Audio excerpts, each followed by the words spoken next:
Okay, welcome to Black Belt Interviews with me, Master David Hodson, and I'm absolutely delighted to be joined today by Mariusz Steckiewicz, originally from Poland, currently in Vietnam. Is that correct, sir? Yes, that's correct, sir. I'm happy to be here. Thank you for having me. No, absolutely, sir. It's a delight, and I'm really chuffed that we've been able to make this happen. As I say, I was on Zoom recently on one of your trainings, Peak Performance Patterns. It was extremely enjoyable, lots of takeaway knowledge.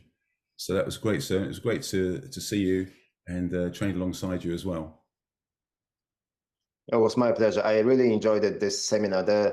The topic we had at this seminar was really and is very close to my heart. So I enjoy very much teaching this kind of elements. Yes, sir. Thank you. And I was on TKD coaching as I am often, and there's some great segments there where you explain technical and scientific side to explanations of Taekwondo techniques, so people can see you there as well. That's right. I have joined the TKD coaching, I believe, somehow around the lockdowns times, around COVID. And I have sent a couple of video clips to Grandmaster McPhail. So if it's reaching a wider community, it is really enjoyable to me. Yeah, excellent. And hopefully we can expand on these kind of things as we go on our interview today, because it's very interesting for me to see just how the sports science is explaining a lot of what General Che presented to the world, and just how that all works out. And but as always with these interviews, it's really nice to find out how Masters began Taekwondo. So can we start with your journey and how you began? Yes, absolutely. I believe I am a victim of Bruce Lee movies. So I know lots of people around my generation were inspired by Bruce Lee movies, especially the Enter the Dragon. I remember when I was around 12, my father took me to a cinema where I couldn't really watch from the main spectators area because I was then way underage, but through his connections, I managed to get to some projecting cabin and watch the whole movie from a little bit more hidden place. And it inspired me to start practicing martial arts. I was born in a relatively small town where in 80s, there was not much selection of different martial arts.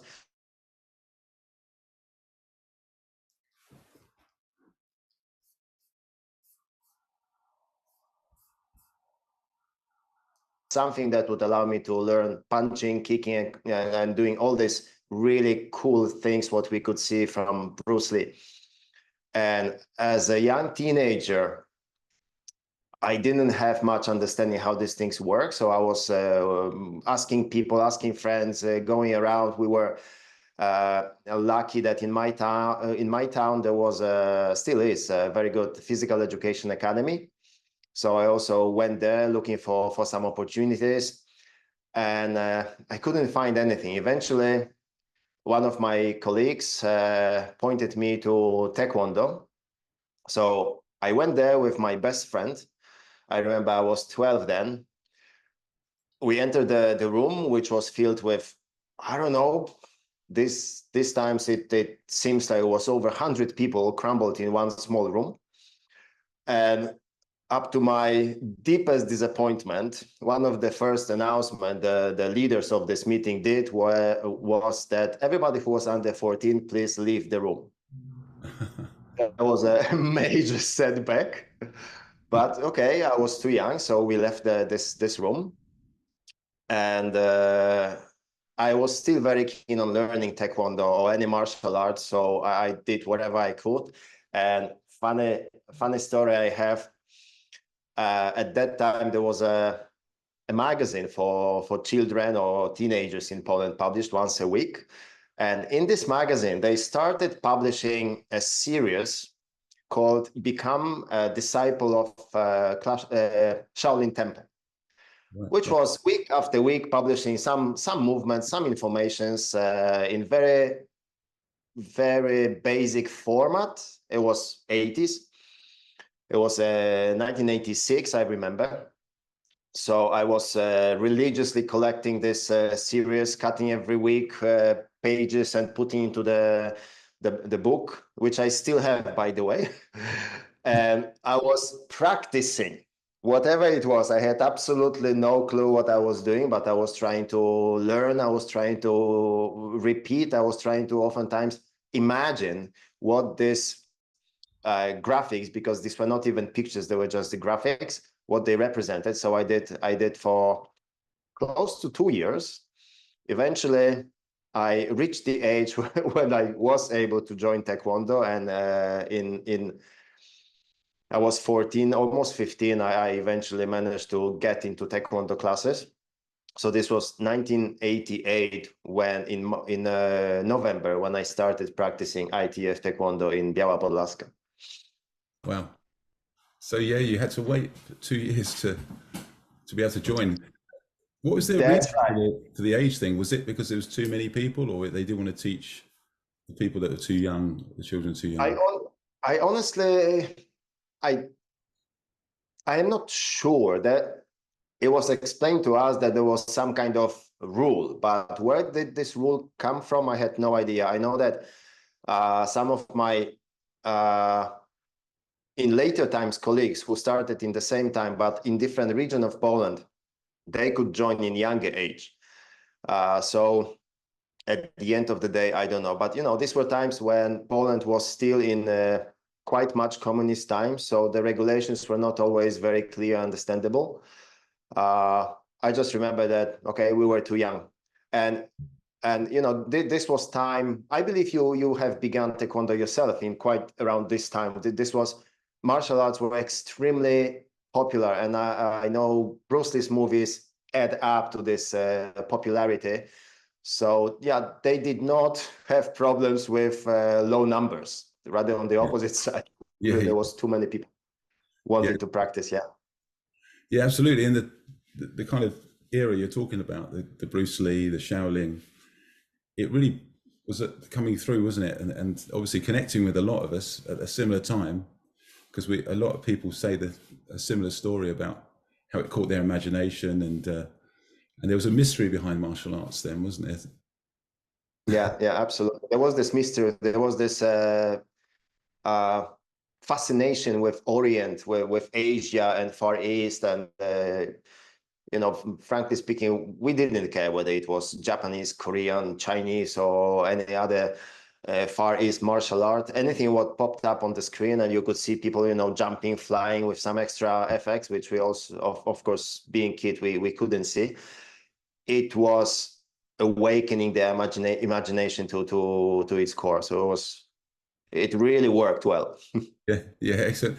And obviously joining the class as a white belt 14, was the class taught for adults then, or did they do some changes for children, or it was just one training?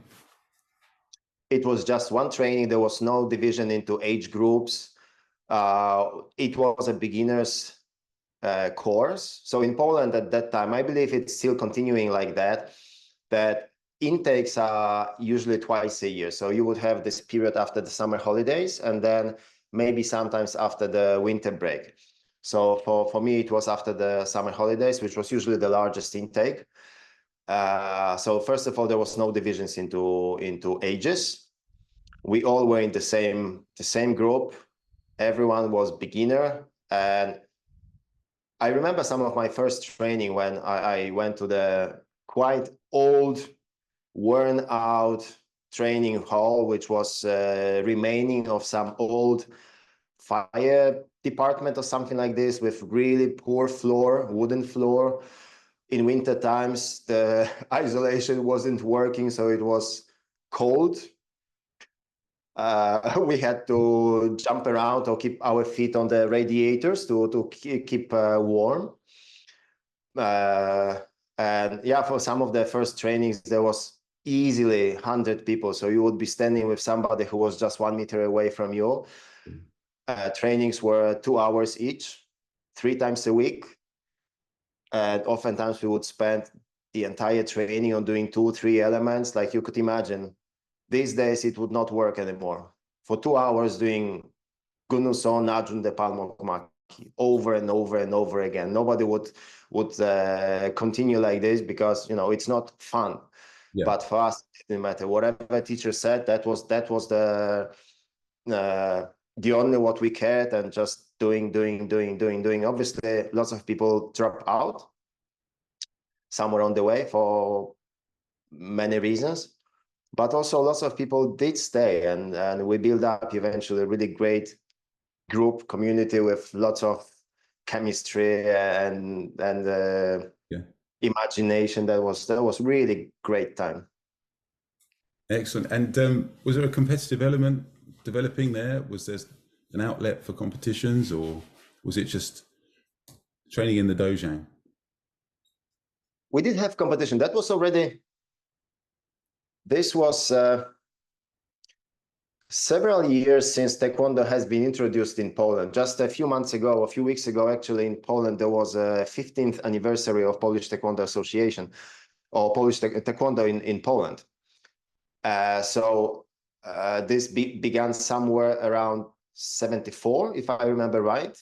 Sure. So Taekwondo, yes, Taekwondo has been practiced already for quite a while, and there was already in place a competition system. So we would have regional competitions, then this would work as a qualifying competition for Polish championships and so forth.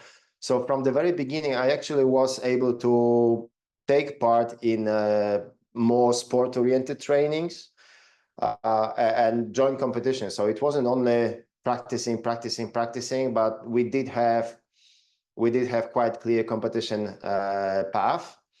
And additionally, we were lucky that our head instructor, or my head instructor, he was also a lecturer at the Physical Education Academy. So from the very beginning, he had this a little bit more sport-oriented scientific approach, which in my case, it really worked very well. I have lots of appreciation to his teaching. Yeah. Wow. So yeah, that's pretty early days, you could say, with that kind of approach, the scientific approach.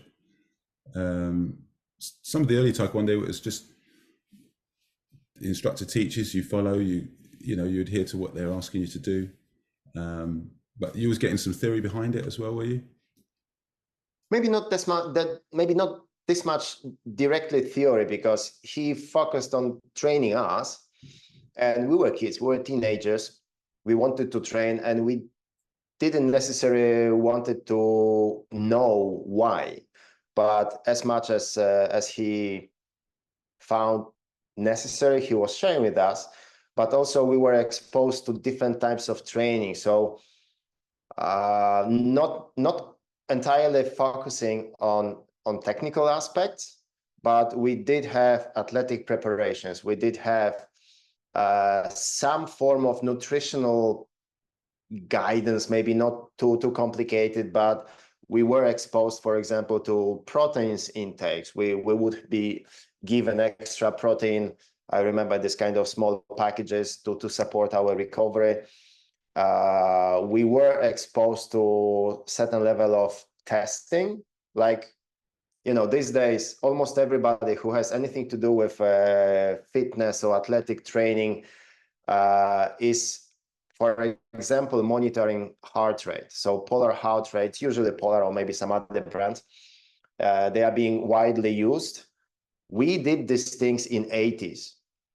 Right. So through his connections with the science, we were having access to polar heart rate monitors, and in some way he has been also using this probably partly to educate himself as well, doing research and tests and so on. We have been participating.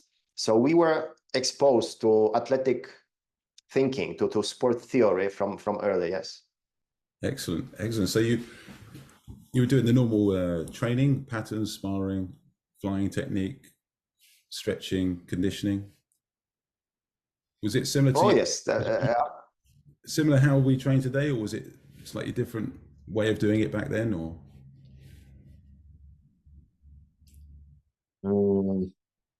We were training everything. We were from the beginning training. Also because we were exposed to competition system where we try to compete in everything. At that time, there was the traditional sparring did not exist yet. But from the competition perspective, pattern sparring, team events, special techniques, power breaking, all these things have been run at the competition. So we also trained for this event. Whether training was the same as these days, probably not, because first of all, the knowledge goes forward. We learn a lot. I also know that in many cases, even though I have lots of appreciation to my instructor, but somewhere on the way I have developed myself a little bit independently. Actually, quite early, I was put into a situation that I had to develop myself because I moved from my original training place. I went for studies to another city, and this changed quite massively my access to the training, or my availability. But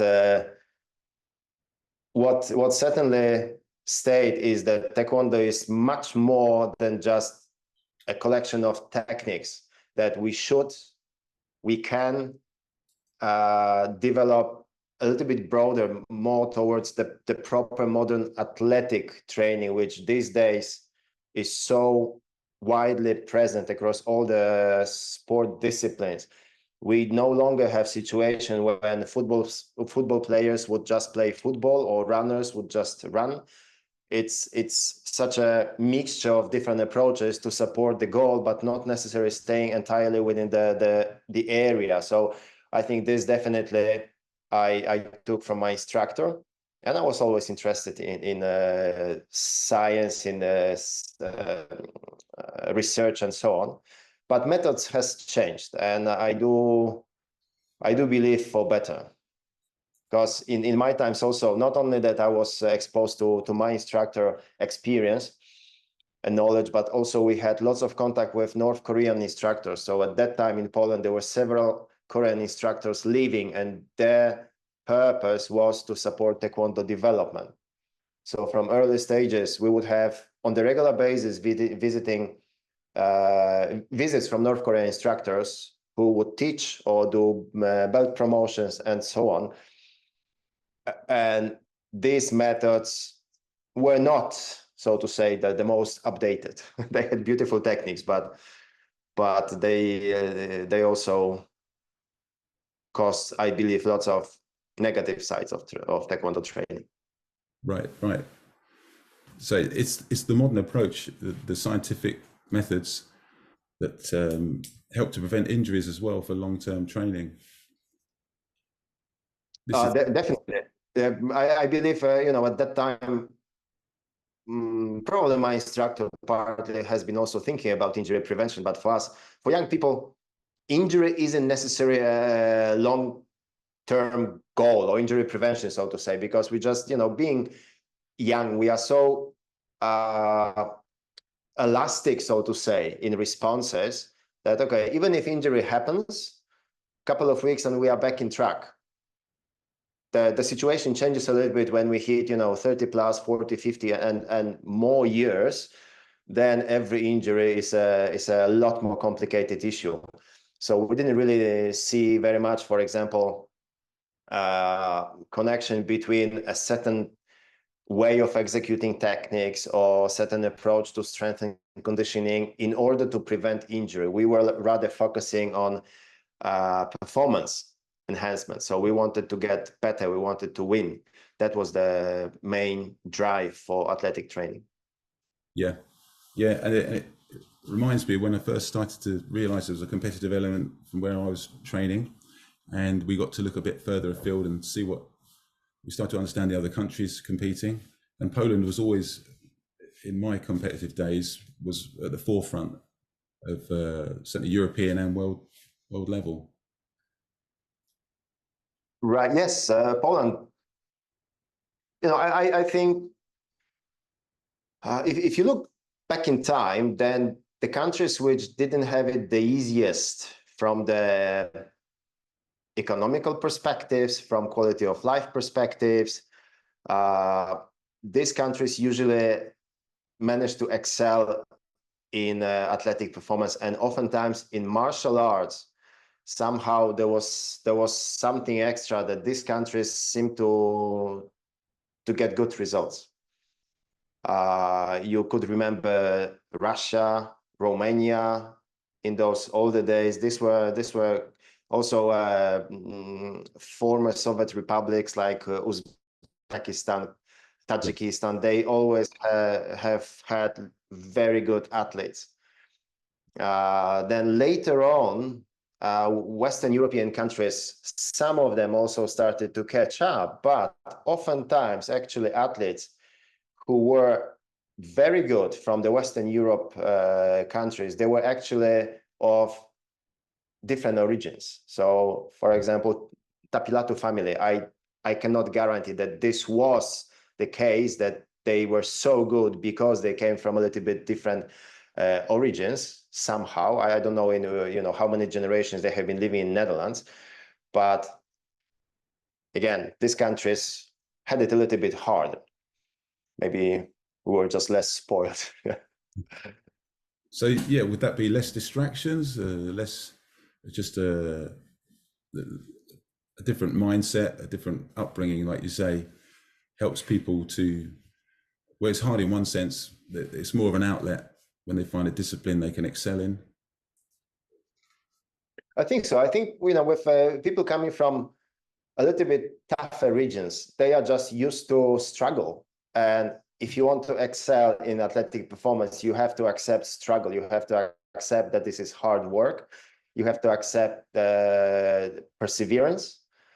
And it's when you have it on the daily basis, you have to, I don't want to kind of bring extremes, but you could imagine if you had to work harder for food, for clothes, for acceptance, for everything what comes into your life, then you also are more likely probably to put a little bit more work into your hobbies or free time activities, while comfortable life usually spoils all these efforts because it's just so much easier to get it by some other means. So I do believe that mindset definitely is here playing a crucial role. Yeah. Yeah, and there was something you said in the peak performance seminar online about what percentage you need to work at to start to improve. Otherwise, you're just maintaining. To improve, you need to be. Yeah, you need to definitely strive for excellence. You need to strive for getting better. And I remember, when I started training Taekwondo, some of people who were starting with me, they set their goals. So they would say, okay, when I get the green belt, I'm happy. Or when I get the black belt, I'm happy. Even from my generation, so those older times, for me, it has never been the case. I somehow, I always want to get better and better and better to really, without setting any borderline, but going further. And that also what stayed with me into other areas. I like to educate myself. I like to develop. In some areas, it comes easier for me. In some other areas, it comes a little bit harder, but I like to get better. This is very attractive for me. Yeah. So when did you first notice that you were getting better and you were winning trophies? When did that start? I don't remember exactly when I won my first Polish championships, but somewhere around probably first degree, so 1992 or 1993, I have won my first Polish championships. And since then, it went quite fast because I joined national team in 1995. And the first the first European Championships I competed, that was a massive failure, but also it's hard to expect that as a novice, one will succeed instantly. But somewhere around this time, that, like I say, 1992, 3 up to 5, I started winning competition. I started winning bouts, and also this was lots of, the competition. Just like these days, you are not only exposed to competitive environment, but you're also exposed to different teachers, because from one school, from one instructor, suddenly you see other competitors, you see other coaches, you talk with other coaches, and in Poland it has always been really nice community. So I received lots of feedback from other coaches, from, for example, Grandmaster Jedut. We have been lucky that my hometown and Grandmaster Jedut hometown are just 100 kilometers apart. So we were always in the same regional competitions. Yeah. So competing against Master Suska and Master Suska's older brother, who also was Taekwondo practitioners in those older days, plus a bunch of other competitors. It was really very rewarding. And yeah, this was the time when I started seeing that, okay, I do seem to get some successes in this. So it was very motivating. Excellent. And are you an all-rounder? Were you at patterns, sparring, power, special, everything, or were you specializing or in competition? My core, how to call it, my core interest has always been into patterns, and sparring wasn't necessarily always my thing. There was a moment when I started getting a little bit better in sparring, but then this coincided with the times when I had to move out from my hometown, and in Warsaw, where I moved for studies, I couldn't really find the place which I would see, okay, that's my new Taekwondo home. I always was comparing to my previous instructor, to my hometown club, so it didn't really work that well. However, even if for 1 or 2 years, I didn't join any other Taekwondo school, I was still training on my own. And obviously training on your own, you are limited to not necessarily having training partners and so on. So sparring has never been really my specialty as an athlete. It did change when I became coaching. Then my athletes succeeded also in sparring. But myself, patterns were these things which I really, really felt myself strong. Yeah, excellent. And it reminds me of when I think I mentioned to you on Zoom before that I recall when at General Che's seminar in France, it was a rarity to have it in France, if I remember how it was told, and I remember seeing yourself there, and General Che asking you to come up and perform some basic techniques, and then I'm pretty certain he said to everybody there, "This is how I'd like you to do it." So, yes, yeah. Do you remember? Yeah, you remember this? Oh yes, of course. So yeah, obviously.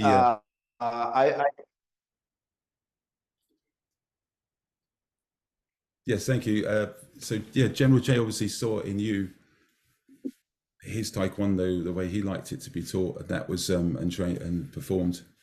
But this was from your own training and research and practice a lot of the time by yourself. Yes, like I mentioned, the year I got promoted to first degree, this was the year I was actually moving away from my hometown. So I had just slightly under 4 years, 3.5 years of training, being very young, very unexperienced. And progressing relatively fast, I would say, but 3-4 years of training is really nothing. And then moving away from my home instructor, from my home training, this was definitely the downside. But at the same time, Polish Taekwondo Association started inviting General Che Ho-hee to Poland on the regular basis. So the first seminar I had with General Che Ho-hee was in 1993. And then year after year, he was coming to Poland, or sometimes I would even go somewhere abroad, like, for example, to France, or I went to Belgium. There was in a seminar. I went to Budapest in 2001. I don't remember exactly where else, but altogether I have been participating in 8 seminars with Che Ho-hee, which sometimes when I convert into time, it gives, give or take, about 100 hours of training. And not having my club instructor teaching me on the regular basis, I try to take advantage from whatever was available. So the condensed encyclopedia, I have purchased condensed encyclopedia quite early. So there was the written information, then whatever I could learn from my instructor and from other instructors around. And seminars, the seminars, not only that I try to understand and I try to absorb everything what General Che was teaching, but also the fact, like you know yourself, there is always a group of high-ranking masters, instructors joining these seminars and participating in discussions, asking questions or hearing answers, and this exchange, this brought lots of information and also lots of questions, which I always like, because I try to take into account different sources. And for example, relying only on the book, it's very limited. Some things which are written in the book, in the condensed encyclopedia, are easily to be misunderstood. For example, one I see massively overrated element of the book are pictures. So you would have, for example, for one technique, you would have 2 pictures, the beginning position and the final position. And that's what people started thinking about the techniques, like it is a position. But in those days, there was nothing else available, actually.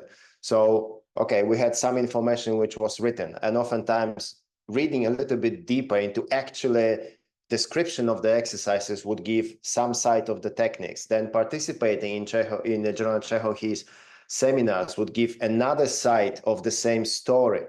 And then I wanted to develop it myself. So I would have to take all this knowledge and put my own body into this, how it feels, with which elements I was struggling, and how to find answers and solutions to all these problems. I think that overall, this gave me this freedom, so to say, to find my techniques, to find that, okay, Taekwondo is having certain sets of rules or principles, but at the end of the day, I have to find a way how to apply all of this to my own body. So even now when I teach, I like to talk to my students that I don't teach you my Taekwondo. I want to teach you your Taekwondo, because everybody is different. Everybody will have slightly different body build. Everybody will have slightly different personality. And all these elements at the end will have to be really true and honest to the person. Otherwise, we are just copying someone else's movement. So I think at the end of the day, fact that I lost my club instructor, but gained access to all these extra sources of information really, really developed me and encouraged me to read from different sources and to absorb all this kind of different point of views. This was for me very enriching.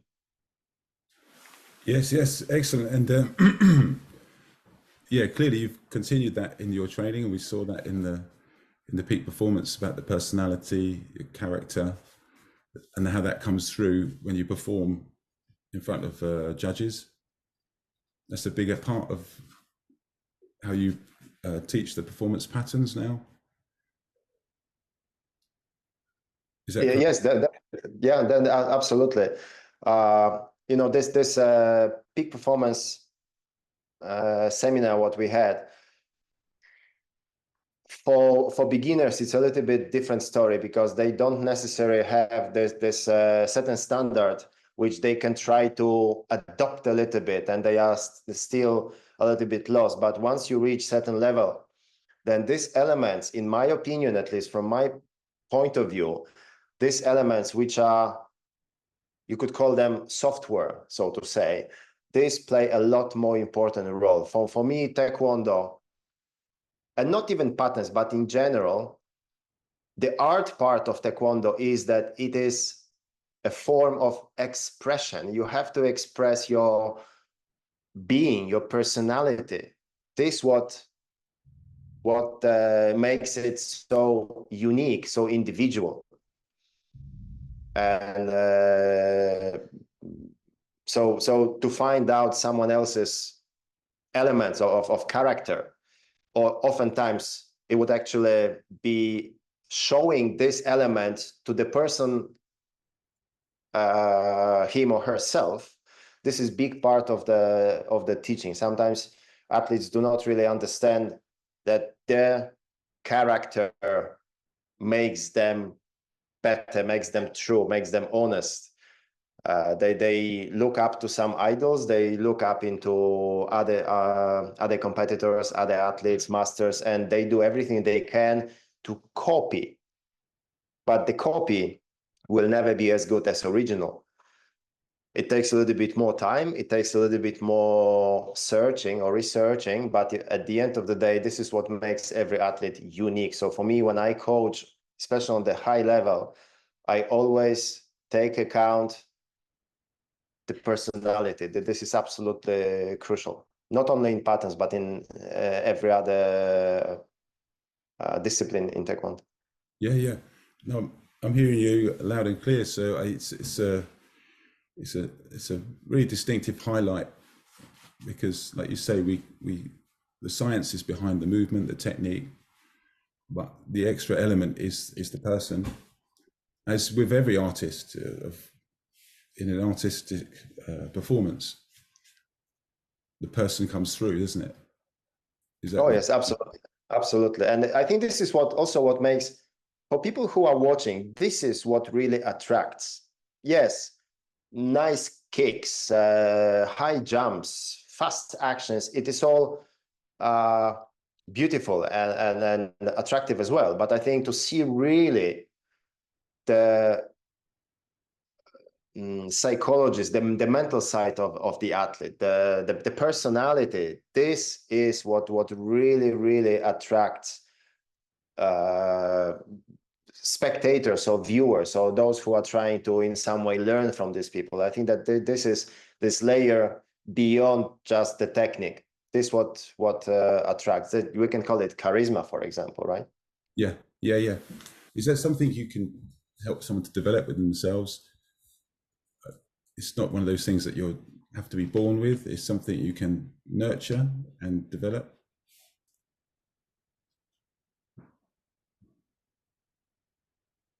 I would say, I think most of these things, certainly, we are born with not necessarily born, we are raised certain way. So it's probably a big part of our parents' input, what personality traits we may develop on the way, and then how these traits we are using in athletic, let's say, world, or artistic or professional world. But at the same time, we can develop lots of these characteristics. And the role of teachers, role of masters, instructors, coaches is as well to help an athlete or a practitioner to find the right path. So you cannot win anything without confidence. there has to be certain degree of confidence to win, to start winning. And again, winning, I don't necessarily mean, like we spoke at the seminar, winning the opponent, which is outcome beyond our control, but winning our satisfaction. So excel in whatever we do, to find excellence in and desire to excel in what we are doing. This has to be driven by character, which can be supported a little bit or taught a little bit by a coach, right? In order to build this confidence, we need to feel that we have been working hard. We have put certain amount of hours and effort, sometimes tears, blood, sweat, all these elements, they shape the confidence. If we don't have this behind, it's very hard to develop confidence.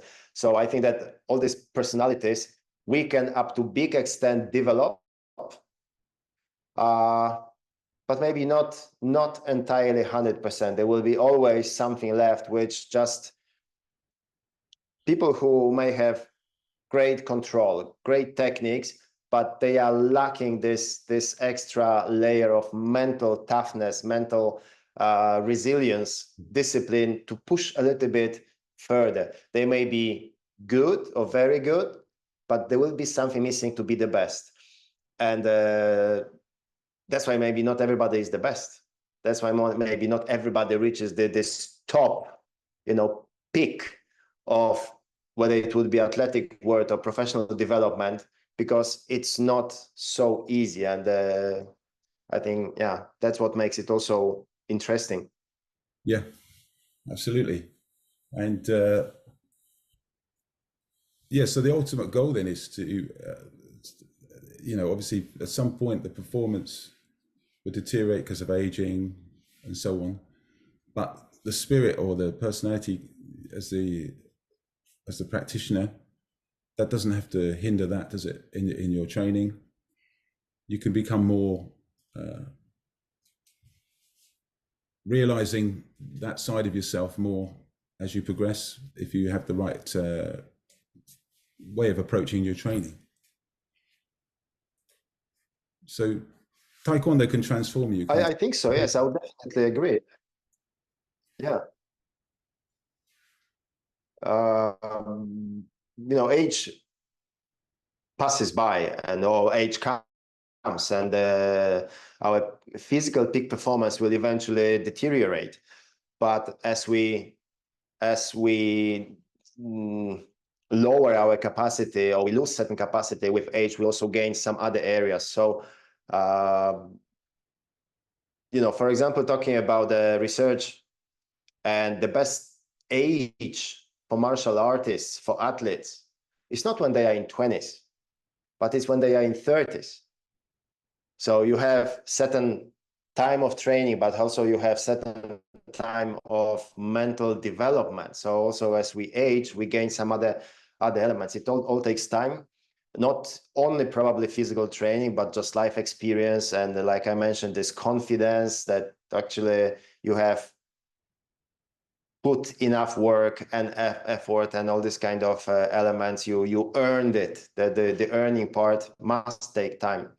So we may not be able to maybe jump high and kick super powerful, but we can still develop ourselves. So this is our personal development. At the same time, we can spread it to others. We can teach others, which without having this experience and then personal development is very hard to teach somebody, because then you can just read in the book and think that you are learning, but to have actually hands-on experience and then trying to pass on others is extremely valuable. Yes, sir. Excellent. And obviously you got to the top of your patterns level at the time, gold medals, big championships. What was that like for you as the person winning the goals and so on? Yeah, I was lucky to win 3 gold medals from the European Championships. So 2 of them came from the individual, And the third one, we won gold medal with the Polish team in team patterns. I had 1996, 1997, 1999. 96 and 99 were individual. This came in time when most of the competition I would join, and in Europe we are lucky, and we were lucky also at that time to have plenty of competition. So if you only had enough resources and time, you could really every couple of weeks actually go somewhere to a neighbor country or relatively close and compete to grow, which is necessary actually for good athletic development.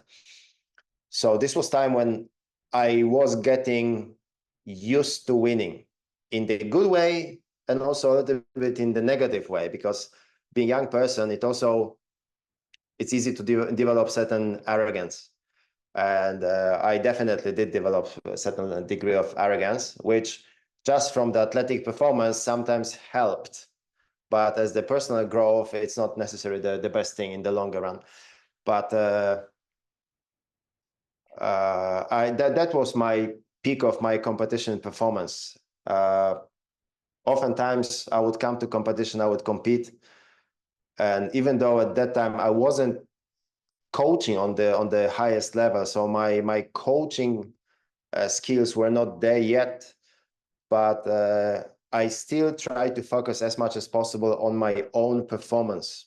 So oftentimes I would go to competition, I would win the competition, and then I wouldn't really know against whom I was competing. Right. And I know that some of my friends from this time also considered this very arrogant, but yeah, that was my competition career. Yeah. So that's a necessary element. Would you say a certain level of what we call arrogance is kind of a bit of in there when you're going up to perform against other people and judges? Is that fair to say, or is that an unnecessary part? I think that certain degree of, there is a very fine line between confidence and arrogance. And I do believe that athletes, especially on the high level, they oftentimes cross this borderline from either side. Just think of it this way. If you come to a competition and your desire is to excel of yourself, right? Athletes often think, okay, they want to win. That's the sort of ultimate goal of competing, whether it would be winning opponents or winning my own performance. But in order to think this way, we have to have certain degree of dare. We have to have certain degree of arrogance, that we don't put ourselves under opponents, because then from the beginning we are already on the lost position. But we have to, having all the respect, we have to have this dare that I am here to win. I am here to outperform other opponents. So this line between arrogance and confidence is very, very thin. And I think if it's not going too far, if we have maybe people around us, or if we have some self-reflection over time, then it is not necessarily a bad thing, as long as it doesn't grow into our core value system. So to have a little bit of this arrogance can help, at least to the point that we can, like I said, dare to challenge those who are presented as top. Like I remember one case. You know Master Suska, right? I think everybody in the Taekwondo community knows Master Suska. So we were competing in the same times. We are from the same era. And since his hometown was just 100 kilometers away from my hometown, so on the regional competitions or on the national competitions, we were almost granted to meet each other at some point. And there came a time when I won Master Suska in Poland, which was unthinkable at that time, because already then in Poland he was a big icon. And in 1 year at the Polish Championships, near the hometown of Master Suska, I won Polish Championships 4th-degree patterns. And this came as a big surprise to most of people, especially from this town, from Lublin and Lubartów. And there appeared an article in one of our newspapers stating that undefeated Master Suska lost. How can this this happen? And this caught my attention because I never thought about Master Suska or any other athlete, for that example, as somebody who is put into the position that this person is impossible to be defeated. Just definition of sports is that you challenge somebody who is considered good or the best, and you challenge this. So from the journalist perspective, I saw this quite inappropriate to even give article that how can it be that undefeated person or athlete lost. So I even contacted the journalist who was stating this in the article, and we had another conversation. But yeah, you need to dare, you need to challenge, you need to see yourself as worthy to win. Yeah. Sometimes those who you are looking up to. Yeah, excellent. Some really great bits of advice there for our people tuning in that are competitive and obviously coming up against so-called icons and people that don't normally lose. It's something that's it's not part of your mindset. You should be. Everybody is beatable. Is that correct? Is that part of the outlook you had, or did that not even enter? Was it all about your own performance, or was it ever a thought of I better do it this way because I'm up against this person, or was it always just your perfect performance?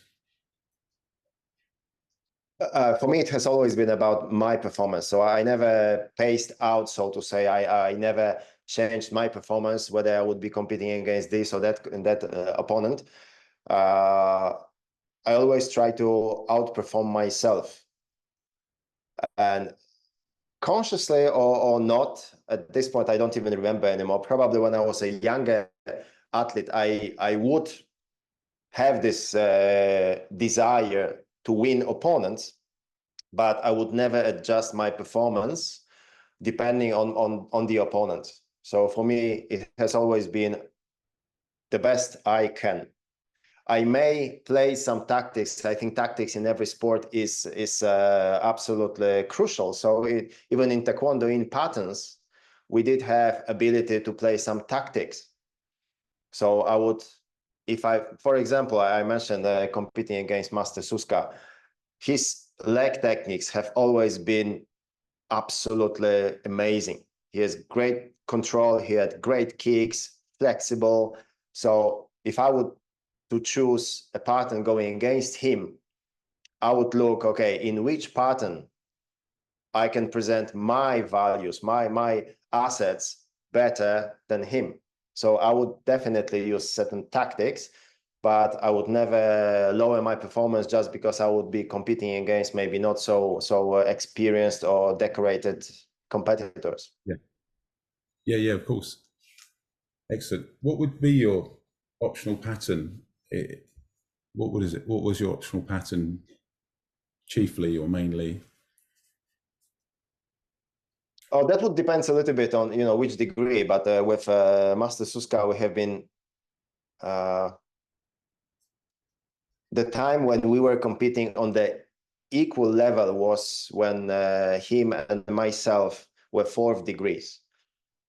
So of course for Master Suska this was Munmu with his leg techniques. That was unbelievable performance.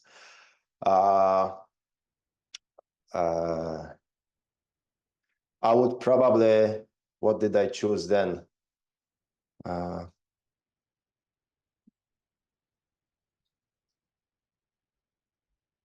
I think I have chosen Yonghe, probably. Usually patterns which had a little bit more hands development or hand techniques than legs, since I couldn't compete against his legs, but my hand techniques have been usually, at least in my opinion, more powerful, more natural. So I would use these assets for competing with Suska. Yeah. Excellent. When we were coaching young competitors coming through, we want them to think it's about winning and helping them to see that that's the path you take. But sometimes they develop a fear of losing, which kind of hinders their performances. Have you seen this, or would you give advice on how to overcome that? A fear of losing? Sometimes they see the fear, they actually have a fear of losing rather than the drive to win. Yeah, well, I think, yeah. First of all, from the very beginning, even with my children athletes, I try to, this is also part of my coaching. I use mental preparation as important as physical preparation. So I also coach them step by step mental side of competing. So one thing what I emphasize often is that they have to look into themselves or into themselves. And if they give their best, if they have the best attitude possible, if they put all the efforts and all the other elements are in favor, then it might be that they win. And that's great, right? They compete, they win, they won, that's great. Sometimes they put lots of efforts, all the elements from their side are performed well, but the final result is not necessarily win. So first of all, what I teach athletes is losing is not, or not winning is not necessarily losing, it's not necessarily negative side. So I always repeat to them, which also is nothing revolutionary because this is quite well known in athletic world, that either you win or you learn. Actually, and I also remember from my own performance, winning doesn't give a lesson, because, you know, when you compete and you win, you are the best at the competition. There is not that much that you can learn. Maybe some minor elements, but in general, there's, first of all, there's a fulfillment so high, right? Your performance obviously has been excellent or good enough to win. But when we lose and we are able to reflect on why we lost, what didn't go well, we actually learn a lot more. So I always teach my athletes not to fear the loss. Give 100%. Make sure that you train, that you have right attitude, you put all the efforts and all these other elements. What we also spoke at the seminar about managing the stress and managing focus during the competition. If all these things are in place, so obviously for young athletes, it's very hard to swallow because everybody has certain pride and everybody wants to win. So with some people it's easy, and with some people it's harder. But our role as coaches is also to teach students and athletes that from losing there is a lesson. And in most of cases it is working. Excellent. Yeah, thank you for that, sir. I mean, these are all kind of great nuggets of information and things people can listen to and apply for their own students, their own training. So it's really helpful and great for you to share these things. So really, so your training was kind of scientific for yourself. You were very reflective, and you had that time to look at the information you had at the time and digest it and understand it from your perspective as a performer. When did your own advanced education come in for what you're doing today with athletes and your qualifications and so on? So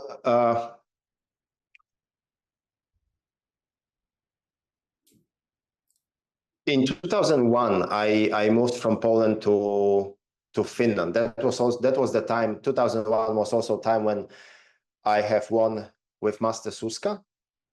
And since we have been competing with each other for quite a while, so at some point, this was my goal, so to say. And since he has been this undefeated and I happened to win, I started feeling fulfilled. And that's one thing. The other thing also, our situation within Polish national team and being a member, not being a member. You may remember these were times when only one person from a country could compete in one category. So there was, since we were both 4th degrees at that time, so it was either Master Suska or myself. And the situation was that the place was given to Master Suska, which he has used really excellent, because as you may remember, he became 6 times world champion. So it's hard to beat this. But from my perspective, it was nearly impossible to think, okay, will I even get this place? So I felt satisfied. Then my personal life went the way that I moved to Finland. And there I also started a lot more working with high-level athletes from the Finnish national team, with the national team itself. So I became a national team head coach. And I knew that there is all this area of puzzle pieces which have to be put in place if I wanted to succeed with this. So this must have had a scientific background. I wanted to know why and how I can do this or that to improve certain characteristics of the performance. I had to learn about psychology as much as I could at that time, nutrition and recovery and everything around athletic training. So I started looking for whatever I could. I remember I have subscribed to, there was at that time a publication, I believe twice a month, or every 2 months published, called Peak Performance, which were pure scientific research papers and methods. So I was reading these things. I was reading a lot about the sports science, nothing to do with Taekwondo, just pure sports science. Like I call it these days a Bible, periodization by Dr. Bompa, Tudor Bompa. So all these books all together, they gave me extra knowledge and extra tools to use for athletic training. And then when I was working with the national team in Finland, I had to even expand more to find individual elements to adjust to each athlete. So it was a great time for me to grow as a coach and instructor, not only teaching students on the regular basis, just pure Taekwondo, but seeking for more information about all these other areas. So yeah, this was around the beginning 2000s when I started getting myself really deeper into this. Working with the elite athletes is always very, very developing. And then when I came to Vietnam,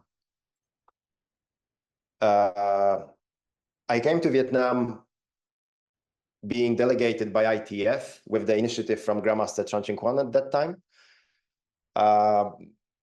But the project, and as we know, Grandmaster Chan Ching-Kwan also passed away in 2010. So all this development of ITF in Vietnam slowed down massively, but I had to do something with my life. I decided, after a couple of years staying here, I decided to stay, and I needed something more to just support my life. So I started doing personal training, and doing personal training, I found lots of interest into rehab. So whether it would be pure rehabilitation after injuries, surgeries, and so on, and also from the injury prevention, and working with athletes from other sports. So all these things together, I always brought into one package. So my Taekwondo coaching, my Taekwondo teaching had always influence from these other areas. if I teach Taekwondo techniques, I look oftentimes where in other sports similar movement patterns are being present and how I can use all this knowledge to excel in Taekwondo. The same with the injury prevention, all these kind of things. I try to bring it all together, blend it into one toolbox, and use all of these things to support my athletes or even myself. So I take from different areas.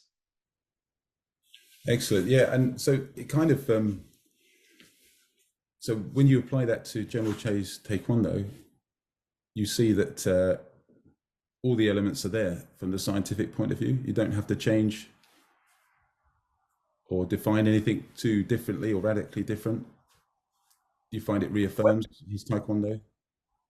When I look at general principles, I must say, yes, I must say that I have been for a long time quite impressed how Taekwondo developed. And I don't want to say that this all is thanks to purely General Cheho, his work, because sometimes we idealize a little bit General Cheho and his impact. I think that we owe lots of credits to other masters who influenced Taekwondo development along General Cheho. So there were lots of masters who contributed in different ways. So this whole development came to the point where now we look at the principles of, for example, power generation or technical execution, and I see this is absolutely genius. It supports, I don't want to say entirely, but from what I see, vast majority of just general sports science principles across all the other sports. All of these things are very well aligned with Taekwondo principles. Like I like to look at the training secrets. Each of these points, if we understand what any of these elements mean in other sports or in general in sports science, then it all makes sense. I think that sometimes masters and instructors are looking quite narrowly in Taekwondo techniques. So, okay, they have read the book, they have perhaps participated with General Cheho, his seminars and so on. So they look only at the techniques and they don't necessarily look from different points of view. So this might be slightly limited in my opinion. But when we understand a little bit broader concept of athletic performance, of power development, of endurance, of speed, of mobility, all these things in other sports are just present. And we have to understand that Taekwondo has to be, just like any other sport, viewed from the human body perspective, through the biomechanics. And for this, we have only one set of rules. This is biomechanics. We cannot have biomechanics for Taekwondo and then biomechanics for rugby or baseball, because we are operating within the same body, the same physical laws, the same biomechanical laws. So we just need to optimize how we use this body to perform tasks which are described through Taekwondo perspective. So definitely on the general level, it aligns very well with the science of sport, with the sport science, yes. Excellent. Yeah. And so we can explain how people are able to do these fantastic things, you know, that maybe we did at one time, but other people do now, or senior to us that we saw back in the day. We can explain it from science point of view rather than saying it's just a mystery of martial arts kind of thing. It's, you know, there's some secret way of doing things. It's all coming down to biomechanics. Of course, we will have this. I don't think there are any secrets. I think that from the biomechanics and the physical perspective, it is all universal. But I always see this character. I always see personality. And each of these iconic names, like you've mentioned Miss Julia Cross, you would have Master Barada, Master Tapilatu, Master Suska, You will have plenty top level athletes, and they are all very unique in their performance. You rarely come to the point that you have equally good, and like I said, one copying another one. You may have very talented athletes, you might have world champions, but these world champions which are missing this personal touch, this personality input, they are just world champions. They reached certain level, they excel, they inspired lots of people, but we only remember a couple of names. In the old times, you would have Pierre Ganet or Paul Germain. These were such unique athletes. They had personality, sometimes outgrowing their physical performance. And we remember these names. We remember these people much more than, just excellent performance. Because like I say, for me, it is still more than just physicality of this. There is nothing secret in techniques themselves. We can read how techniques can be done. We can try to move the hand to 2 centimeters one direction or the other direction, but there is so much more than this. And this area, as much as those very physical are important, right? We have to agree that this is important, but some of them are being a little bit over-exaggerated over some other elements which are just a lot more fascinating, a lot more impact generating, and so much more individual. So I find lots of pleasure in talking about these things. Oh, fantastic. Fantastic. Well, just speaking to you, it kind of reminds me, I listened to someone the other day talking about Maslow's hierarchy of needs, that you go through the steps of meeting your needs, and then you become to a higher level of experience and then self-expression. Just by talking to you, we're kind of looking at Taekwondo in that way, aren't we? We're getting through different levels of proficiency, of performance, and then we become beyond that, beyond those concepts, to what you're talking about. That be a similar way? Oh, yes. Yeah, I think so. And, in some way, we have this in Taekwondo, and like in other martial arts, we have these degrees, right? On top of degrees, we have this categories of ranks. And I see that it all, maybe not perfectly accurate, but it all makes sense that as we progress through assistant instructor and master and grandmaster, then we sort of uncover the next layer of growth and also next layer of offering, what we as practitioners and teachers, what we have to offer, right? So it all, like an onion peel, can bring extra elements to practice, get better, and offer to our students. Definitely. 100%, sir. Yeah, thank you. Fantastic. And it's been wonderful sitting here speaking to you and creating this podcast, which I'm sure is going to be